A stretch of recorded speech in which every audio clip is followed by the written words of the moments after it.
गुलाबजामुन नाव काढलं ना की तोंडाला नुसतं पाणी सुटतं. तोंडात ठेवले की मस्त विरघळतात. मस्त असे लुसलुशीत मऊसूत गुलाबजामुन आज आपण बनवणार आहोत. गुलाबजामुन बनवण्यासाठी आपण घेतलेलं आहे गोवर्धनचं गुलाबजामुन प्रीमिक्स. हे पूर्ण आपण एका परातीत काढत आहोत. हे आपण हाताने मोकळं करून घेत आहोत, म्हणजे ते सेपरेट होतं.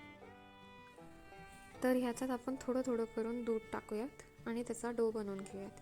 दुधाच्या ऐवजी पाणीही टाकू शकतात, पण दुधाने गोडवा येतो.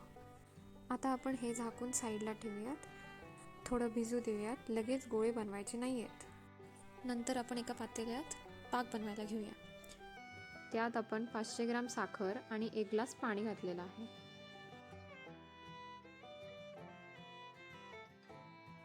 आणि याला आपण एक उकळी काढून घेऊया. आपण या पाकाला 7 ते 8 मिनिटं शिजवून घेऊयात.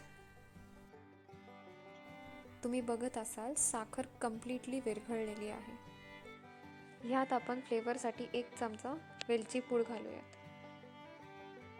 चांगला केशरी रंग येण्यासाठी आपण ह्यात केशर घालूयात. आता हे तयार झालं की आपण हे बाजूला ठेवूयात आणि आपण गुलाबजामुनचे गोळे बनवायला घेऊयात. सर्वप्रथम हाताला आधी तूप लावून घेऊयात. मग हळूहळू त्याचे गोळे बनवून घेऊयात. जास्ती मोठे गोळे नाही करायचे, कारण की ते तळल्यावर फुगतात. आता गोळे तळायसाठी आपण कढईमध्ये तेल गरम करायला ठेवले होते.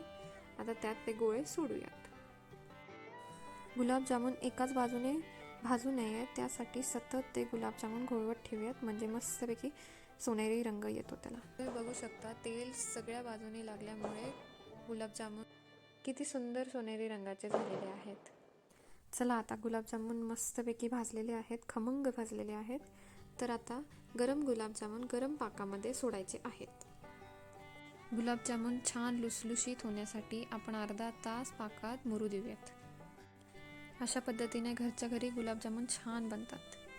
जर तुम्हाला आमचे व्हिडिओज आवडत असतील तर सबस्क्राईब करायला विसरू नका. धन्यवाद. बाय.